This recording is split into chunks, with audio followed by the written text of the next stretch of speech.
La secretaria de Economía, Graciela Márquez, concedió una entrevista exclusiva a Despierta en medio de esta situación de emergencia sanitaria y financiera por la que atraviesa México y el mundo. Habló de lo que nos interesa a todos, el abasto de alimentos, de medicamentos, de insumos médicos. ¿Son suficientes ante esta contingencia? Secretaria, pues vaya escenario, vaya panorama al que nos enfrentamos como país y desde luego ustedes como gobierno federal y como Secretaría de Economía.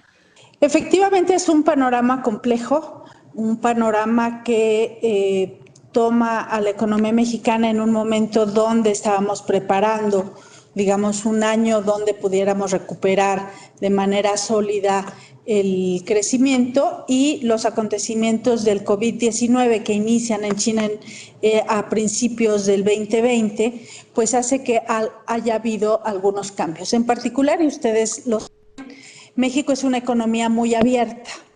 Esto quiere decir que formamos parte de las cadenas globales de valor. Entonces, el hecho que haya empezado en China la enfermedad hace que algunas de las cadenas, aquellos a los que les compramos parte de los componentes para hacer manufactura en México, se detengan, se vean suspendidos. Cargamentos de acero, por ejemplo, que estuvieron detenidos en algún momento porque no podían tener la documentación para ingreso al país, entre otros muchos efectos, hace que tengamos un primer efecto anterior a la llegada del primer caso de COVID-19 al país. Hasta el momento y en medio de esta crisis mundial que se está viviendo, no se prevé que haya ningún tipo de desabasto, ningún tipo de desabasto. A ver, depende. Nosotros, tú sabes, se decretó, más bien, salió un acuerdo de la Secretaría de Salud para suspensión de actividades no esenciales. Eso quiere decir que muchas manufacturas en el país tuvieron que suspender sus actividades, cerrar sus líneas de producción, pero también tenemos que reconocer que ha habido una disminución de la demanda, tanto de la demanda interna y sobre todo de la demanda externa. La producción agrícola del año pasado, tuvimos muy buen año agrícola, y eso nos deja entonces con reservas suficientes de productos básicos para garantizar la alimentación en México. Entonces tenemos nosotros esa garantía que a través de las tiendas Diconsa, Liconsa, haya abasto de productos básicos. Y también tenemos un contacto cercano con la Asociación Nacional de Tiendas de Autoservicio. De hecho, el día de mañana tenemos una reunión y con ellos hemos estado monitoreando dónde hay desabasto o dónde los precios nos pueden estar indicando un desabasto. Lo que hemos detectado hasta el momento que son o desabastos estacionales, que quiere decir que ocurren cada año. Por ejemplo, es el caso del huevo, donde enero y febrero son muy malos meses de producción de huevo y empieza a estabilizarse justamente en el mes de abril. Entonces, no tendríamos por qué estar viendo aumentos en el precio del huevo en abril. Ya que andábamos en el tema de los precios, secretaria, también se ha reportado en estos últimos días durante la emergencia un aumento en el precio, sí, del huevo, efectivamente, como bien lo tiene usted detectado, pero también, y vaya que esto es delicado, de la tortilla y del pollo, por ejemplo. Nosotros observamos que hay grano suficiente y que, por ejemplo, Maseca no ha subido los precios. ¿Eso qué quiere decir si Maseca no ha subido los precios? Y nos los demuestra con facturas en la mano, así se lo ha hecho saber al procurador. Entonces, si Maseca no está aumentando los precios y vemos aumentos en el precio de las tortillerías, entonces puede estar en dos lugares. O bien en los comercializadores de la harina o de la propia masa nixtamalizada, o bien en las tortillerías. Entonces, es ahí donde estamos actuando y dando seguimiento a esa cadena para encontrar dónde está el aumento injustificado de precios. En el caso del pollo, también hemos hablado con los grandes productores de la mano con la Secretaría de Agricultura. Secretaria, y en medio de esta emergencia sanitaria y en el momento en el que está México dentro de ella, ¿Qué injerencia podría tener la Secretaría de Economía en la importación de insumos médicos, de los cuales sí hay desabasto y tanta carencia ha generado problemas gravísimos como los que veíamos en Tijuana, en diferentes hospitales, del Instituto Mexicano del Seguro Social sobre todo? Bueno, ahí tenemos distintos instrumentos. El primero es que como somos un país, repito, muy abierto, tenemos tratados comerciales con múltiples países y regiones del planeta, tenemos en realidad pocos países de los que importamos con un arancel. Entonces, el primer instrumento que tendríamos sería reducir ese arancel. Preparamos nosotros un acuerdo, pero una vez que se decreta la emergencia sanitaria, el Consejo de Salubridad General tiene entre sus atribuciones el poder importar sin arancel.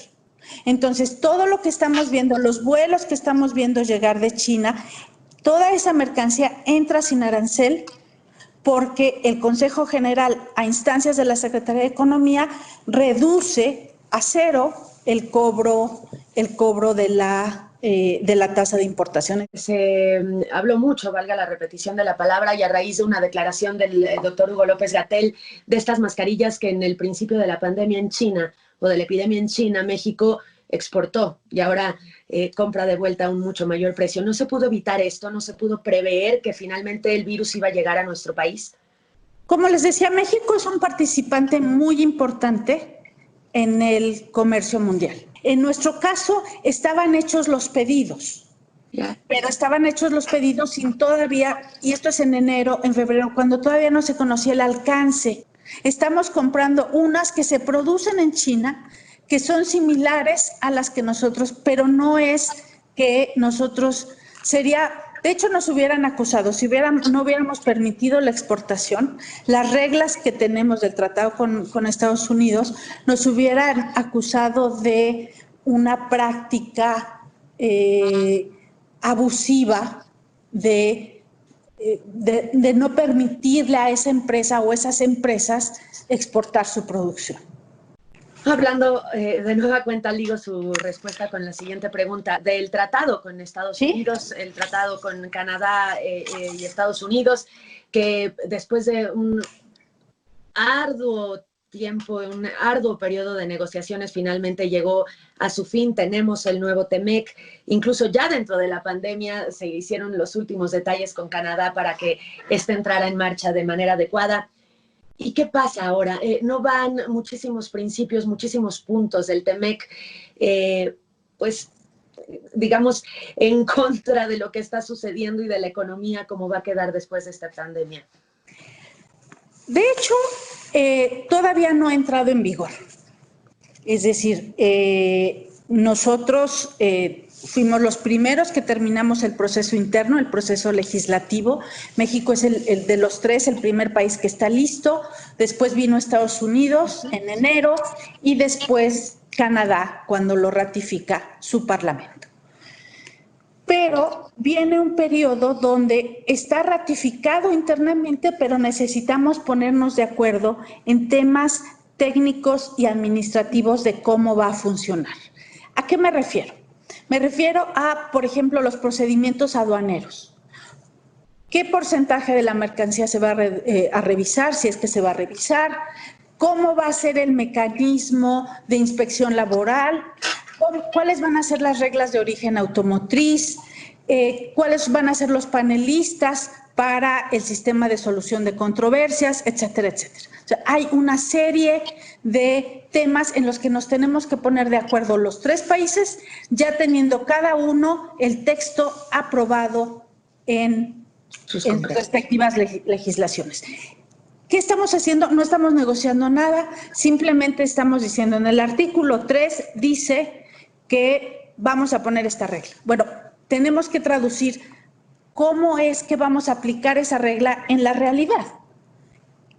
¿Qué procedimiento va a ser? ¿Qué autoridad lo va a hacer? Y eso, pues, hemos estado trabajando en ello, yo diría desde junio del año pasado, pero con mayor intensidad a partir de enero. En febrero estuvo aquí una delegación del del USTR, del representante comercial de los Estados Unidos, por una semana. Trabajamos con ellos, después se juntaron los canadienses y no hemos dejado de trabajar de entonces a la fecha. Hemos avanzado mucho, tenemos llamadas prácticamente diario, tenemos conversaciones, yo he tenido conversaciones con tres conversaciones con el embajador Lighthizer, 2 con Chrystia Freeland, que es quien está dando seguimiento al tratado, y estamos preparados los 3 países con la convicción que el tratado va a ser uno de los elementos de recuperación de la economía nacional y de la economía de América del Norte para continuar, uno, con nuestra integración comercial y para mantener al comercio como uno de los pivotes de la economía mexicana. Es decir, la economía mexicana, con las medidas que se han tomado y que se van a tomar post pandemia, ¿es el México adecuado? ¿Es el México correcto para ese TEMEC que se firmó? Es el México que produce manufacturas complejas, es el México que exporta jitomates, que exporta azúcar, es el México diverso, lo diverso que es la economía mexicana. Entonces, tenemos un sector exportador fuerte, vigoroso, que seguramente acompañará una recuperación de Estados Unidos y con ella jalará la demanda mexicana y creará empleos en regiones muy localizadas, pero muy importantes. La frontera mexicana, recordemos, es una frontera muy ligada a la economía estadounidense y de ahí la importancia de mantener el tratado. Por supuesto que el COVID-19 marca un antes y después para México, para América del Norte y para el mundo. Estamos en un cambio de época, ni duda cabe. Me es muy claro ello, pero vamos a estar mejor con el TEMEC sí, que sin el TEMEC. Bien, ¿cómo va a quedar el mundo, ya que habla de eso, secretaria? ¿Cómo va a ser el mundo después de la pandemia de COVID? Esta es la primera epidemia, la primera pandemia en un mundo con una economía completamente globalizada. ¿Qué va a ser el mundo cuando acabe esto? Yo creo que ahora más que nunca es muy importante tomar lecciones del pasado, salir fortalecidos y poner en el centro de la discusión la desigualdad que generó la globalización. No queremos regresar a la misma globalización, queremos regresar a una globalización donde haya sistemas de salud fortalecidos, que nos llamen la atención esta pandemia para construir realmente sistemas sólidos, universales, como los que surgieron de la fiebre española en el 17-19 del siglo XX. ¿Todas estas medidas van a ser suficientes para salir de esta situación inédita, de esta situación extraordinaria a nivel mundial?